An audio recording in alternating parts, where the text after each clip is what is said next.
They stood on opposite sides of wrestling's greatest divide. One was the rebel who burned bridges and called it conviction. The other was the chosen one who bent the knee and called it evolution. The outsider versus the system. The voice of the voiceless versus the head of the table. Except the divide was always an illusion, because in 2025, CM Punk wrestles in Saudi Arabia after condemning it as blood money. Roman Reigns became the inevitable force the company always wanted. Both men transformed into gods the machine could work with. Both men convinced themselves the compromise was victory. This isn't a story about opposites. This is a story about destiny. About two men who walked different roads and arrived at the same destination. About how the rebel and the system were always the same person wearing different masks. One refused the spot until they made him a monster. The other demanded the spot until they made him a martyr. And somewhere between the pipe bomb cups, I'm not on the cover of the program, and the acknowledgement, I'm in God mode nowadays, son. They became reflections of the same sin. This is why CM Punk and Roman Reigns are the same person. CM Punk didn't just fight the system. He fought systems most wrestlers were scared to fight. Not because he enjoyed the war, because he'd been fighting his entire life. His father drowned in alcoholism. His mother battled bipolar disorder. His older brother stole the money from their backyard wrestling federation and vanished. With my dad having problems with alcohol was 100% real. He never beat me or my mom or like anything like that. Be like, well, man, he looks like he's miserable right now. By the time he arrived in WWE, he'd already learned the hardest lesson. Loyalty gets you nothing. Only survival matters. He never learned how to bow, only how to swing. 2011, the pipe bomb. 7 minutes of venom aimed at Vince McMahon, John Cena, The Rock, everyone who stood between Punk and the respect he spent years being denied. Maybe this company will be better after Vince McMahon is dead, he said before the mic cut and the screen went black. It felt like revolution, like the voice of the voiceless had finally broken through the corporate wall. Punk wanted WWE to recognize the work he had bled for, to give him the stage he earned. Not the scraps he was handed, the walkout, the return, the 434-day championship reign. Every moment was Punk trying to prove he belonged at the top, the one wrestler who could carry the company without compromise, but WWE never saw him that way. He held the belt and worked the middle of WrestleMania cards while part-timers closed the show. He defended the championship across continents, through injuries, against legends, and still no main event, no respect, just the belt and the emptiness that comes from carrying a company without being treated like its center. Punk didn't just wrestle, he fought like every match was a protest, and when WWE told him no for the last time, no WrestleMania main event, no acknowledgement, no fairness, he walked out in January 2014, not as a coward, as a man who finally understood the system doesn't reward fighters, it rewards players. He wasn't bitter. He was tired of being overlooked. But before he left, he planted seeds that would reshape WWE's future. During his championship reign, he pitched an idea: bring up 3 guys from developmental to protect the champion. Sierra, Hotel, India, Echo, Lima, Delta, Shield. Create chaos. WWE agreed. Seth Rollins, Dean Ambrose, Roman Reigns, The Shield. Punk built the faction that would define the next decade. Here's the parallel nobody sees. Roman Reigns didn't ask for rejection either. He was built to be the next John Cena. Handpicked, protected, pushed to the moon before the crowd knew his name. Royal Rumble 2015, Philadelphia. They gave him the win. They gave him The Rock's endorsement. The crowd gave him hell.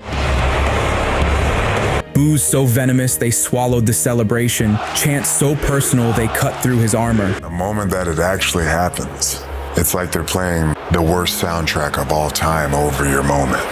For 6 straight years, Roman walked into arenas and faced riots, not because he was bad, because he was chosen. Roman wrestled like a man trying to justify a position he didn't ask for. Punk fought because he had to. Roman fought because he was told to. 2 men, 2 forms of suffering. One truth, both use their pain to justify what came next. My mission on this channel is simple: to remind people why we fell in love with wrestling in the first place. If you believe wrestling is more than storylines and titles, that it's emotion, rebellion, and legacy, then hit subscribe and let's keep this fire alive together. 2020, the world stopped, empty arenas, silence, Roman Reigns disappeared. When he returned at SummerSlam, everything had changed. No smile, no scripted lines, just Paul Heyman standing beside him, the same man who once built CM Punk's championship reign, and a look in Roman's eyes that said the suffering was over. The tribal chief was born. Roman didn't ask his family to acknowledge him, he demanded it. The Usos bent the knee. Solo Sikoa became his enforcer. Sami Zayn crawled for acceptance. Roman weaponized love,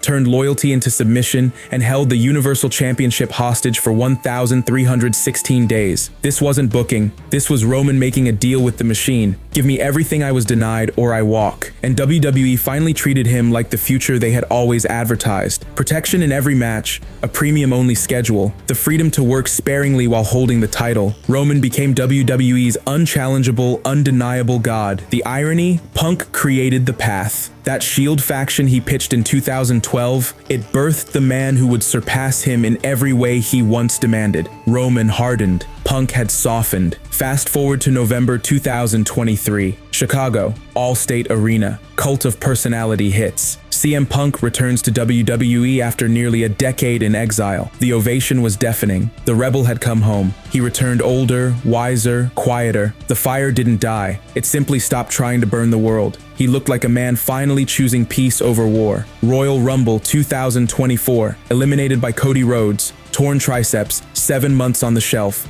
Royal Rumble 2025, eliminated by Logan Paul. WrestleMania 41, main event, Night 1, lost clean to Seth Rollins in a triple threat. His record since returning told the real story, not dominance, not favoritism, just a veteran doing the job the system once refused to give him. Compare that to Roman's tribal chief reign, over 1,000 days of ironclad protection. Punk came back different. He accepted the same booking philosophy that once suffocated him. He learned how to breathe instead of explode. Roman embraced dominance. Punk embraced peace. Two different transformations, same destination. 2020, CM Punk's Twitter account. A message to The Miz about WWE's Saudi Arabia deal. Go suck a blood money covered dick in Saudi Arabia, you fucking dork. The tweet wasn't subtle. It was condemnation, moral clarity. The Rebel refusing to compromise his values for corporate profit. 2025, WWE announces CM Punk versus John Cena in Saudi Arabia at Night of Champions. Seeing Punk in Saudi Arabia felt John Cena stood in the ring and exposed a truth Punk had stopped running from. And you're not against TKO, dude. You are Mr. TKO. The nickname stuck, because somewhere along the way, the Rebel stopped being the glitch and became part of the update. People weren't angry about the match. They were angry because Punk once said he'd never take it. Maybe he adapted. Maybe he simply grew tired of fighting battles that never paid him back. The truth is complicated. Younger Punk fought the system because he had nothing to lose. Older Punk returned to it because he finally had something to protect. His health, his peace, his legacy. To some fans, that felt like compromise. To others, it felt like growth. Here's the parallel. Roman let go of his need for fan approval during the empty arena era, became the villain, embraced the role WWE built for him, and weaponized it into dominance. Punk let go of his rebellion in 2023, accepted the veteran role, wrestled the Saudi shows, lost at WrestleMania, and called it maturity. Roman's shift was loud, a throne seized by force. Punk's shift was quiet, a spirit choosing to settle. Both men spent years demanding WWE change for them. Both men eventually realized the truth. WWE doesn't change, you do. Roman's transformation was honest. He never pretended to be the rebel. He owned being the corporate project. He wore the crown without apology. Punk's transformation was quieter. He compromised, but didn't collapse. He chose comfort over chaos. Punk wasn't cutting pipe bombs anymore. He was speaking with the caution of someone who had already lost enough wars. For some, this looked like selling out. For others, it looked like a man finally protecting his peace. He chose his battles and chose fewer of them. Not weakness, not betrayal, just reality. Not to the company, to time. Roman demanded acknowledgement. Punk chose stability. Both men evolved in opposite directions, only to find themselves standing in the same place. The rebellion was real. The system was unshakable. Roman Reigns accepted WWE's vision for 6 years and drowned in rejection. The moment he demanded they change the script or lose him, the moment they gave him Paul Heyman and the Universal Championship and the freedom to dominate, he embraced the identity WWE had sculpted for him. CM Punk fought WWE for a decade trying to force them to see his value.